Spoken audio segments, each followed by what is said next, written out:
அதே போல எப்படி விநாயகர் பந்தல்ல அரசியல் பேசக்கூடாது என்கின்ற மரபு இருந்தாலும் கூட நாம் புரிந்து கொள்ள வேண்டும், விநாயகருக்கு தீங்கிழைக்கக்கூடிய எல்லோரையும் வெளியேற்ற வேண்டிய நேரம் இது.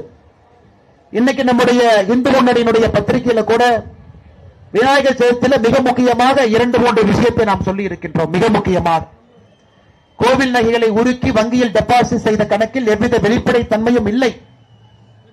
3 லட்சம் கோடி ஒரு அரசு பட்ஜெட் போட்டும் எங்க அரசுக்கு வருமானம் இல்ல, கோயில்ல பக்தர்கள் கொடுத்த நகைகளை உருக்கி அதுல வரக்கூடிய சில கோடிகளை வைத்துத்தான் இந்த அரசை நடத்த வேண்டும் என்று திராவிட முன்னேற்ற கழகம் இன்று பிச்சை எடுத்து பிழைப்பு நடத்திக் கொண்டிருக்கின்றார்.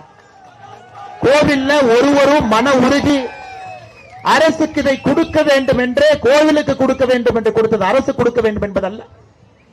அதற்கு அரசு சொல்றாங்க, இல்ல உடைஞ்சு போன நகை, பயன்படுத்த முடியாத நகை உருக்கி இருக்கின்றோம் என்று. ஆனால் இதுவரை தமிழ்நாட்டில் எத்தனையோ சாமானிய மக்கள் கேள்வி கேட்டும் கூட எவ்வளவு டன் நகையை உருக்குனீங்க, அது எப்படிப்பட்ட நகை, அது உருக்கப்பட்ட நகை எங்கே இருக்கிறது, அதன் மூலமாக எவ்வளவு வருமானம் அரசுக்கு வந்திருக்கிறது, அந்த வருமானத்தை என்ன செய்திருக்கின்றீர்கள் என்பதற்கான பதில் கிடையாது.